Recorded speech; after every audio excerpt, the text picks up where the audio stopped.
Welcome to the Popish Plot. I'm Nate. I'm Jessica. And I'm Mike. And today we are here with Conclave Trivia. Are we going to have a conclave? No. No. As far as when we filmed this, we have no need of a conclave in the near future. This is one of the things that makes the passing of Pope Emeritus Benedict exactly as he would want. Because normally there's so much attention paid to the death of a sitting pope, because after that you have to have a conclave. But because we already have a Holy Father, he could die and it's not as big a deal. Yes, it's just conclave. We were doing Pope trivia, Yep. and eventually it gets to, how one becomes a pope. Mm-hmm. Which is a conclave, which is something that most people don't know about. Besides, it makes me think of a convoy and all the trucker stuff from eras before I was alive that was super big. 10-4, good buddy. 10-4. Which is why, even though it's well past Christmas, I'm going to once again rally against the song Christmas Shoes.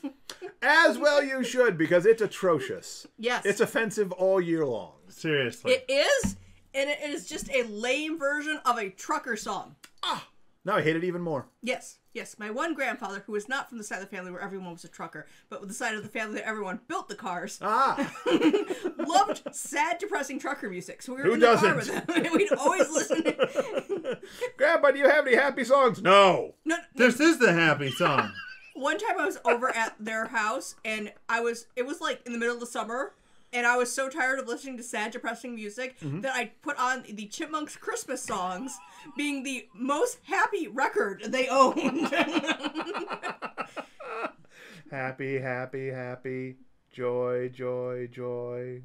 But anyway, in the sad trucker song genre, there are a lot of ones about, them helping out little kids and stuff, and there's one which I had to look up, because I'm like, I know there's one that's like, it's Christmas shoes, but not as lame. Mm-hmm. It's called Roses for Mama. Ooh. And it's about this guy who's buying, like, flowers for his wife, but this poor little street urchin shows up, and it's like, I want to buy 5 roses for my mom because it's my birthday and I'm 5. And, of course, they didn't have money because they were a little poor street urchin. Yeah. So they used their money to buy them roses, and then after they, That big gruff trucker, his heart of gold melted. Yes, after they go out with their roses, they then see them over at the local cemetery, and they're like, what are you doing? And they're like, well, this is where my mama lives now. So it was an appropriate gift for a dead mother. You give flowers to dead people, not shoes. What is the dead person doing with shoes?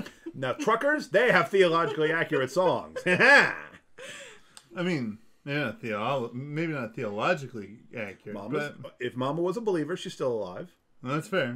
Okay, yeah, I got you. I see where you're coming from. I mean, there's a lot of touching sad ones. Mm-hmm. That wasn't even the most well-known one about a sad, poor little orphan boy, so... But we're discussing about how someone becomes a pope, and not how the trucker songs were sad but touching. How does one become a pope? I presume that, I don't know, they draw names out of a hat. No, although a pope hat would be like one of the best hats for names because it's very big, but the cone's going to make it so that things get stuck in the bottom. If you're the first in there, you're never having a chance of getting picked. Yep. It's not going to mix well. All right, so from what I understand, to become a pope, one must first be Catholic and a man, and currently, in general, at least a bishop. I mean, you could be a priest and be elevated to a bishop, but in general, they tend to choose from bishops / cardinals for picking. It's really the only way that you get like enough traction to Yes, historically, there's been a wide range of ways that we've mentioned that people become pope, including having, birdseed in your hair. Including, buying it, selling it. It's been a wild 2,000 years, folks. Being that one Benedict we just could not get rid of. Oh, the ninth. He's the bad penny. But in 1059, the cardinals and the College of Cardinals were given the principal right for electing the pope. Because back in the day, it used to be just acclamation by the people and clergy of Rome. Yes. Which sometimes involved, bribing the people and clergy of Rome. And they'd have rival acclamations. It was a mess. Yes. And in 1179, it was at that point that they got to be the exclusive people to pick the pope. So I imagine there was a length of time which they were mostly in charge, but there was some other input. Yep. And originally, they needed just 2/3 to win. So 2/3 of the people pick it. they win. Yeah. Now it's 2/3 plus 1. Nice. So you have to be, you need that supermajority. You need to be really favored. Somebody that almost everybody can agree to. We don't want this to be a 50% plus 1 thing where there's going to be a lot of bitter feelings on every side. And the conclave really started. It's a fun word. In 1274 with Pope Gregory X, who started it. Conclave essentially means with a key, because They're locked in. from earlier trivia, you might remember that he was the longest time between having a pope because they took forever. So he made the new method. The longest time when the sede was vacante. Yes. Yes. And like early on, they weren't even allowed meal breaks. Like it was like, you're staying in here until you have a new pope or you start passing out. We have been waiting years. You guys are making a decision. That's reasonable. But It'll favor the Franciscans who are used to fasting. But that's not how it does it now. Yeah. I mean, if it did, people would have already all died, because in 1740, there was a conclave that took 6 months. Wow. Now voting is done in 2 sessions, wherein there's a morning session and an afternoon session, and there's usually 2 votes per session. So 4 ballots a day. Yeah. So if it goes 6 months, wow. Current rules also require that it's a secret ballot for voting. Yep. So that way you don't have any politicking or, so-and-so bought things. And the ballots have been burned after the count since 1417. However, it wasn't until 1914 that they started the method of white smoke means we have a pope, black smoke means we have to go and vote again. Before that, when we finally got a pope, they'd blow off cannons and ring church bells. I'm solid with that. That's awesome. I mean, they're in the middle of the country is in the middle of a city. I don't think cannon fire is appropriate. I disagree entirely. Load it. You don't Unless load you're it. firing the cannons at the church bells to ring the church bells with the cannon. Because I just want to see that. Look, you don't load But that's going them. to ruin a lot of priceless art. We're firing blanks here, Jess. You don't load them with live ammunition. It's just a powder pack. And when I'm elected Pope, I will make sure that we return to using cannons and bells. Now, all the bells, all the smells of gunpowder. Now, there were, for a number of years, conclaves that didn't necessarily take place in Vatican City. The year 1800 was the last time that happened, and it was in Venice. So it's still general Italy. Okay, yeah. I guess I would have thought they would be somewhere in the Papal States, but okay. Also, while the College of Cardinals... Of course, you said 1800? That's in the middle of all the Napoleonic whatnot, so things are very irregular. Also, while the College of Cardinals is responsible for the electing, only certain cardinals are able to do it.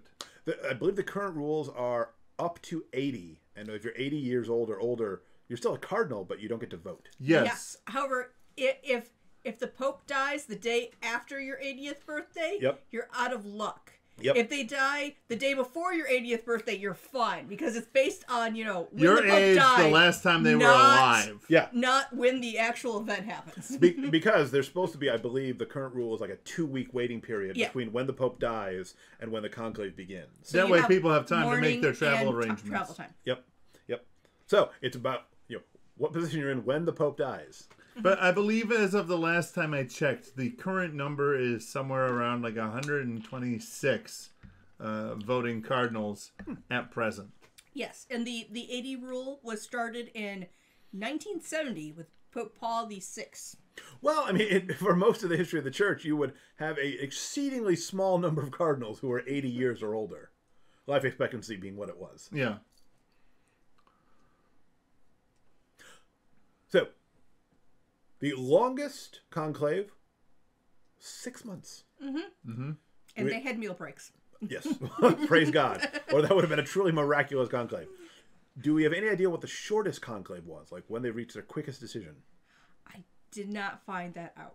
That would be really hard. I imagine it was probably, the Pope after Gregory the X, where he's like, you want to get this done? The papal household who's in charge of this is like, I'll see you guys when you start, ringing this church bell. I'm going to be in the kitchen preparing some sweets. You guys can't have any until you figure things out. I kind of like that. And then just open the windows, wafting in the smell of fresh pie. Yeah. I got some pies, some fresh bread. I will not vote for... Ooh, that guy's acceptable to me. I'm just imagining it although I know it didn't happen like on Fat Tuesday. It's like Fat Tuesday. It's like, you guys got till midnight until it's fasting rules. Or then all of these sweets will just have to go to waste. Conclave.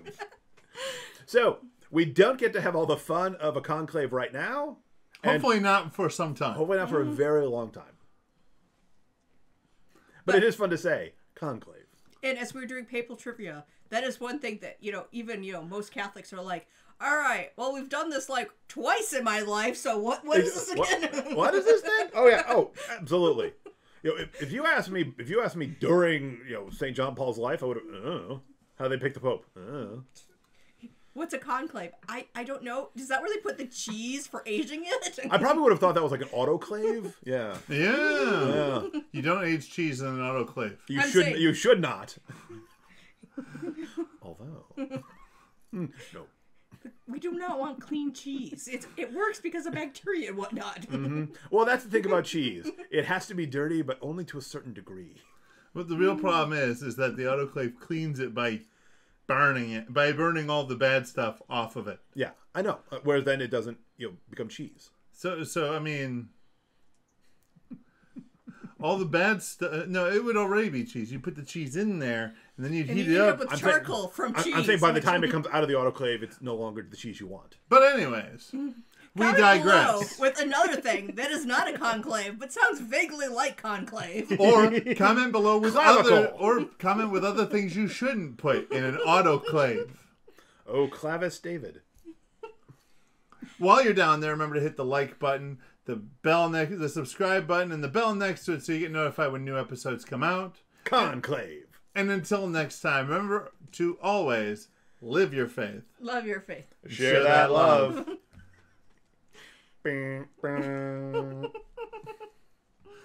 More trucker jokes.